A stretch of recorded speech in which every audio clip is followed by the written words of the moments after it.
Comme exercice d'application, on va calculer la distance entre deux signaux x de t et y de t. Ces deux signaux sont définis par ces expressions. Donc x de t, c'est un cosinus d'amplitude a de multiplication égale 0. Y de t n'est que x de t décalé par la grandeur τ. L'intervalle de temps du signal x de t et du signal y de t est entre 0 et t. Le décalage du signal y de t par rapport à x de t est inclus entre t sur 2 et t sur 2. Bien sûr, l'amplitude est positive et la pulsation aussi elle est définie par cette grandeur. Comme activité, on va calculer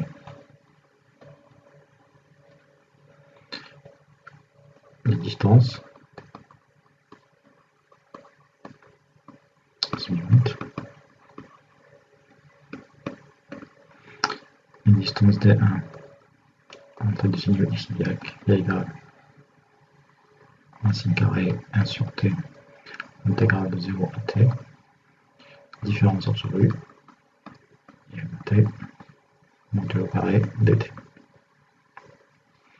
La seconde distance d de 2 entre x et y, c'est 1 sur t intégrale de 0 à t, différence absolue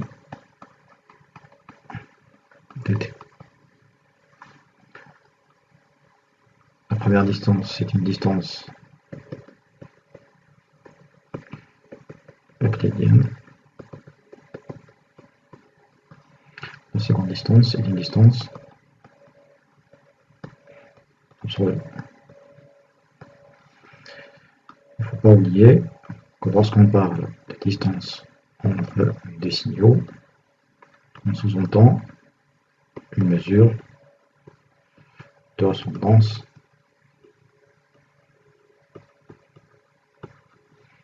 entre x de t et y de t. Pourquoi oublier ça? Le schéma suivant illustre les deux fonctions liées les deux signaux x de t et y de t, mais avec un taux positif supérieur à 0. Donc pour un taux positif, ça c'est x de t, ça c'est la version décalée représentée dans l'intervalle précisé à l'avance entre 0 et t. Donc on va commencer par la distance euclidienne.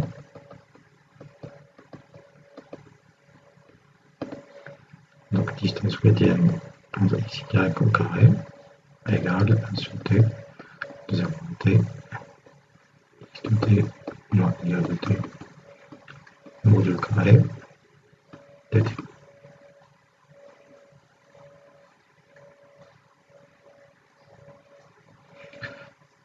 Je vais d'abord écrire le signal y de t sous une forme plus convenable. Donc y de t, c'est x de t moins taux, c'est-à-dire c'est 1 cosinus oméga 0 de t moins taux.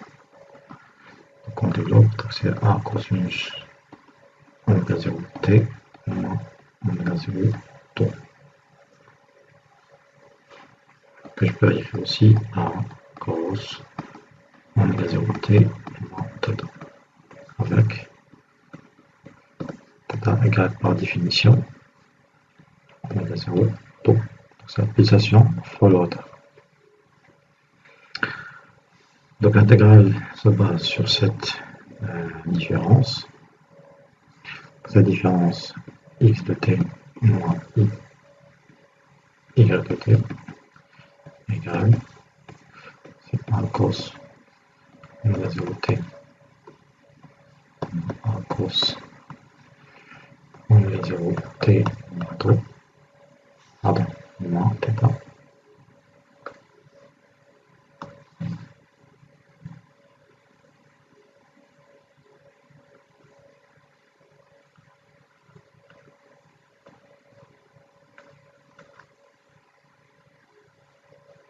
Puisque ici on a une puissance 2, je vais mettre cette différence sous forme de produit. Donc j'ai utilisé cette transformation trigonométrique. Donc cos A moins cos B égale moins 2 sinus A plus plus b sur 2, sinus b sur 2. J'applique cette transformation, donc la différence égale, donc c'est moins 2a, sinus oméga 0 t, moins θ sur 2, façon au carré, multiplié fois la différence au carré, sinus θ sur 2. Puisque A reste un produit positif, donc on aura 2a, sinus oméga 0 t moins θ sur 2, multiplié fois sinus sur 2.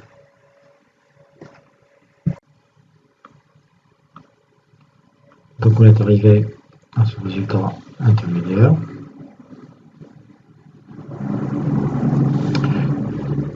Donc la distance euclidienne d1 de x y égale racine carrée 1 sur t, l'intérieur de 0 à t, différence au carré dt. d1 x y égale, c'est l'intégrale de la racine 1 sur t, l'intégrale de 0 à t, en place, donc ce sera 4a carré sinus oméga 0 t moins θ sur 2, modulo carré sinus θ sur 2, modulo carré dt. Donc je fais exprès de garder le modulo carré. Donc d1 x y, donc ça sera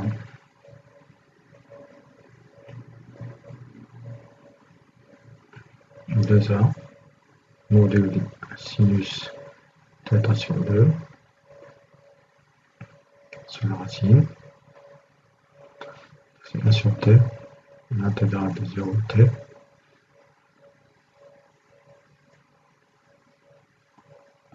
le sinus moins 0 t, θ sur 2, module carré dt.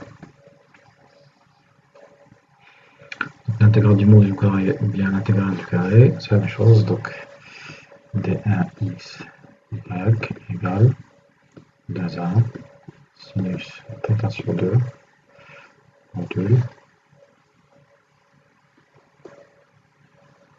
racine 1 sur t de 0 à t sinus carré oméga 0 t moins θ sur 2 dt. On voit qu'il y a aussi une transformation trigonométrique, donc sinus 1 sinus b égale 1 sur 2 cos la différence en moins b moins cos la somme en plus.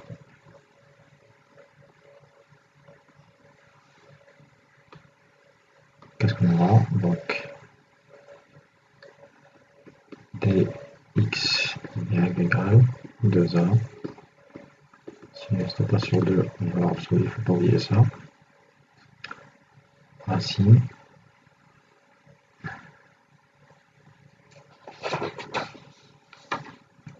1 sur 2t,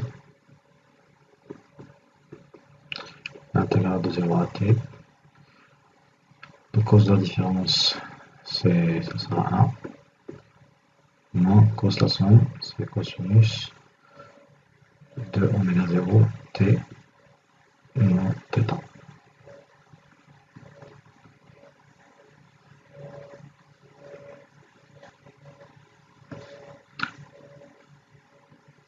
Le résultat final sera x y égale,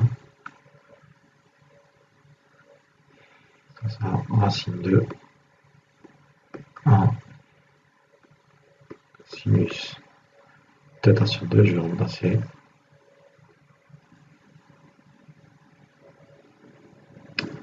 oméga 0 sur 2, et qui sera égal aussi racine de 1 sinus sinus valeur absolue, pi taux sur grand T.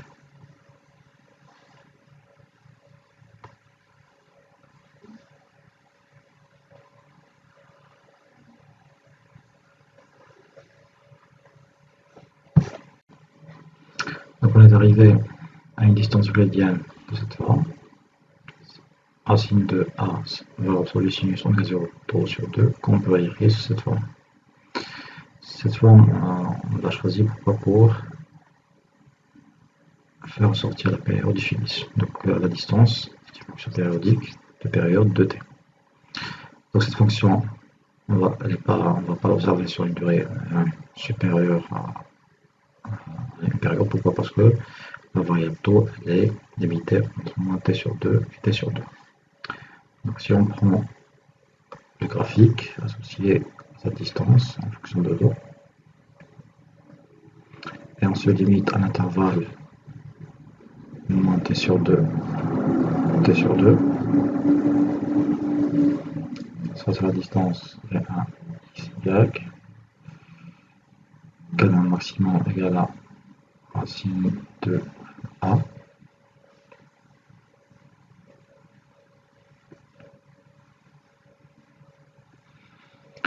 Donc on a un sinus en valeur absolue, c'est-à-dire qu'il va prendre que des valeurs positives.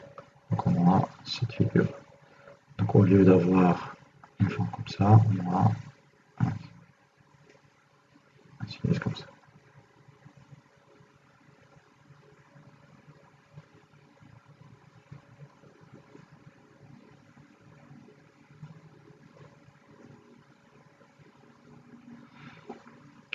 Donc pour taux égal à 0, le sinus égal à 0, c'est-à-dire donc pour taux égal à 0, on aura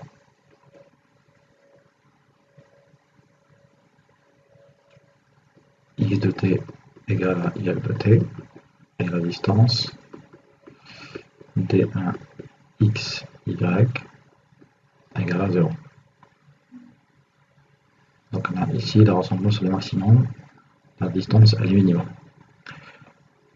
Pour taux égal à plus ou moins t sur 2, cela implique que la distance est équivalent xy égale t sur 2 égale la racine de 0. Donc pour taux égal à plus ou moins, donc on a une distance maximum. Donc y de t est très différent de x de t.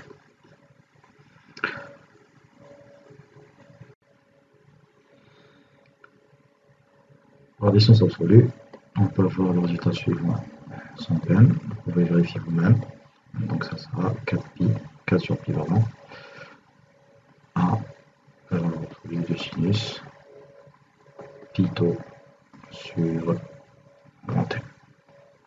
Donc si vous comparez ça à la distance euclidienne, donc c'est pratiquement le même comportement, c'est-à-dire la même fonction de la variable taux, mais avec une amplitude différente.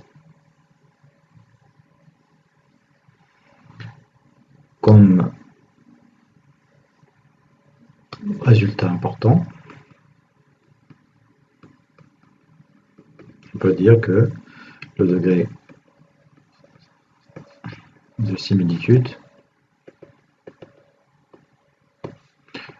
entre x de t et y de t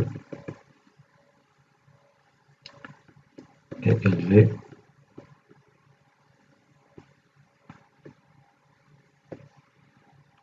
pour taux égal à 0. Pourquoi? Parce que y t n'est que x de t décalé.